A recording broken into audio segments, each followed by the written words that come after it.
Mike Adams here from the Up North Journal with Big Sean Hammock from Foils, Migrators, Goose and Duck Calls, and here at the Cabela's Waterfowl Classic today. Well, obviously you're a world champion goose caller. How did you get started in champion goose calling? I got started, when I was probably 19. I wanted to continue on the season. I love calling, and I wasn't really that good, and I didn't like not being good at what I did. So I wanted to do something throughout the summertime so I could keep involved with waterfowl and goose hunting, duck hunting. So started calling a lot. A guy took me to my first contest, and I got dead last. And I figured, well, dead last is not the place to be. So I started practicing, working my butt off. My mom wanted to kick me out of the house, but I practiced a lot and just started doing good, and you start winning, and you just going from there. It turns into fun. It's just a competitive thing like any other sport. If you like to be competitive and you like to duck and goose hunt, it's a good thing to do. So how did you get involved with foils? I've been kind of in the outdoor industry and the waterfowl industry since I was 19. Pro staff for a few other small companies in and out through the industry. And I came to Jeff about 3 years ago. I came to Jeff and said, "Hey," I said, "I'm looking to get into this deal big. I want to make a career out of it."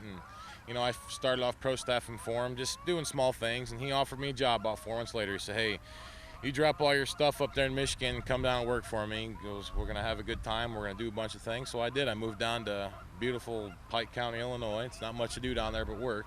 So moved down there, started working for him, and I work on the road a lot and back to shop during the week and trying to fill orders, and on the road on the weekends doing seminars and blowing and calling contests. So is that all you've done, or were you in call production or anything, or were you just like pro staff?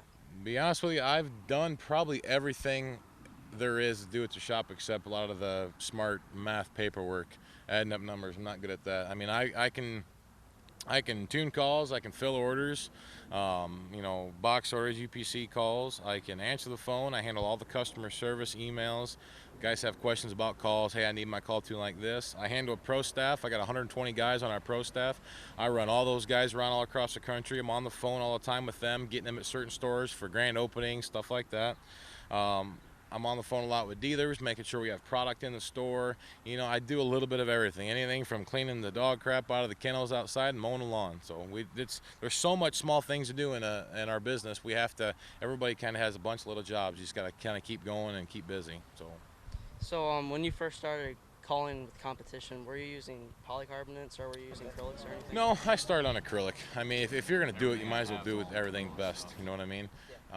My first acrylic I bought was a foil straight me honker. It was a Coca-Cola with a smoke insert, and I saved and saved and saved to get that call, and I got it. And my buddy still has it to this day. I give it to him, but no, I started with an acrylic. I want to start with the best. So, what are some of the tips you would give to people wanting to start out with competition calling? Competition calling, for one thing, you gotta really want to do it. The economy's so tough right now with fuel prices and everything like that. You're gonna have to try the best you can to pick up some sponsors and do stuff with, fuel costs, everything's so much money. So you really have to want to do it. You can't say, "Yeah, I'm gonna go blow in a contest." If you want to get into it, you gotta have drive. You really you gotta push hard. You gotta practice 2 hours a day. You gotta travel. You gotta be willing to leave your family at home. You gotta go. You gotta hit the road. So, if you're going to do it, you really have to be 100% willing to want to do it, and you got to be competitive. If you don't like to win, then I don't think there's much point in doing it. If you want to win, go do it. From starting working with foils, what are the major differences you've known from the cheaper calls and the higher end calls? Well, what we have, we try to specialize in high-end acrylic calls. It's kind of like Mercedes and Volkswagen. We have a cheaper car, but we started out like Mercedes, high-end calls. We push the high-end calls, and that's what we specialize in. So when we make a lower-end call, we sell some, but that's not our forte. We like to be high-end. With our polycarbs, we make a polycarb straight Susie duck call, Cole's Carnage Collector goose call, $35 and $60. They're cheap. But they're good. We have an O-ring design in them. We have a polished mold, so they look really nice and clear. But we guarantee those for a year.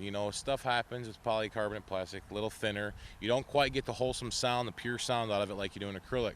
Our acrylic calls, such as the straight me honker, the timber rattler, those calls there, we guarantee for life. Not to break, not to crack. We take care of them. Any questions asked. With that call, you're going to have a call around your neck for the rest of your life. You're going to have a call that's going to last you forever. something you can trust. It's not going to mess up on you. You know, if anything ever happens to it, we take care of it, no questions asked. So I mean, if you have the money and you can go with an acrylic hull, because you're going to have it forever. Most guys that buy our polycarbs end up buying an acrylic in the next year or two anyway. You know, it's a good beginner call, definitely. But if you can, go with an acrylic.